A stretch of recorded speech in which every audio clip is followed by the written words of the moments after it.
Hey everyone, welcome to an episode of Shane's Shed. Today I'm taking either a 5-inch grinder or a 4-inch grinder to my disco. Which one? Haven't decided yet.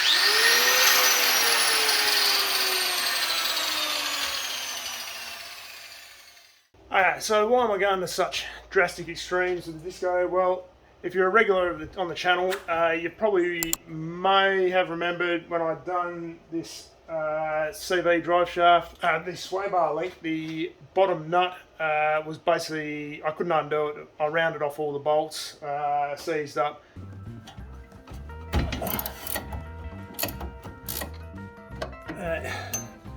So that's why I'm going to be cutting that off. And to be honest, it's they've been annoying me for a little while. They've been clunking about, so particularly this side, because they're just a shit design, really. Anyway, let's get into it and I'll show you what I mean. So as always, first step, jack up your car, get on some safety stands, because we're going to be sticking our heads in there, so we don't want to come down. Anyway, what I'm going to be changing out is this sway bar link here. So it was this particular end here. When I tried to undo this nut, I rounded off this section here. So it basically just couldn't hold it, even with multi-grips and everything. So we're going to get the grinder in there, cut that off, remove this, put some new ones in. First step, I'm just going to undo this top nut, and hopefully we can hold that in place.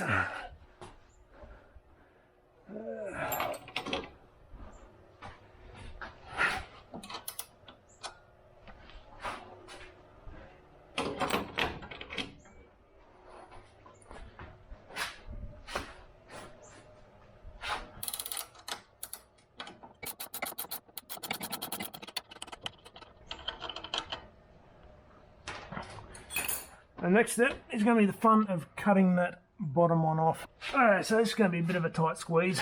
Going with the 4-inch after a little bit of playing around, so let's give it a cut and see how we go.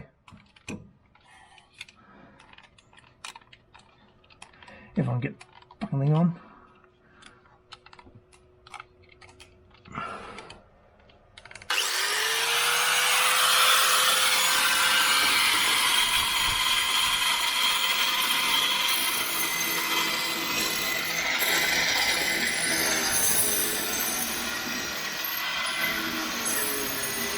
A few moments later.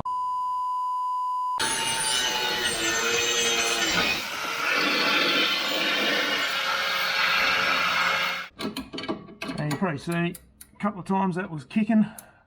It's a good reason to leave your guards on your grinders. I see way too many times on YouTube and whatnot, people just taking the guards off these sort of things.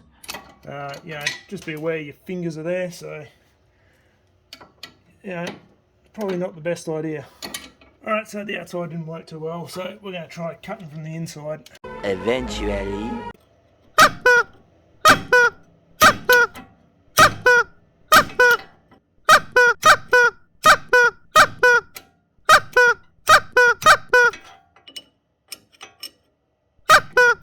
Yay! Alright, so I mentioned earlier that I thought this was a bit of a crappy design, and the reason why I think that is, well, that just bolts through there, and yeah, it kind of, there's a bit of movement there. Now it's not a tapered pin or anything like that, so this just needs to be done up super tight in order to stop that from rattling around. I've had this a few times. You just end up with front end clunks, and it just kind of sounds horrible, and you think it might be a lower front control arm, and it's not. It's this.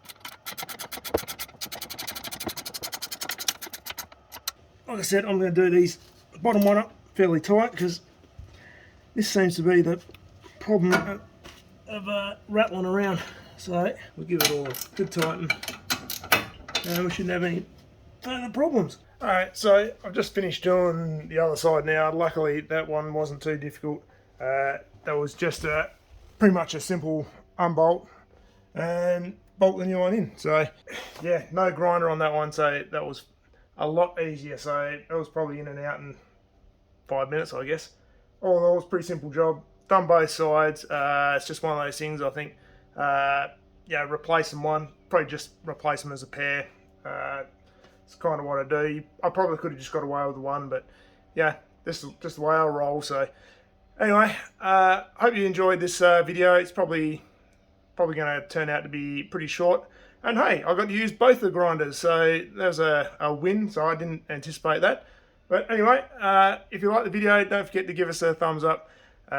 If you're new to the channel, please consider subscribing. And for all you other people who subscribe, thanks very much for being part of it and watching. And I'll see you in the next video. Cheers, guys.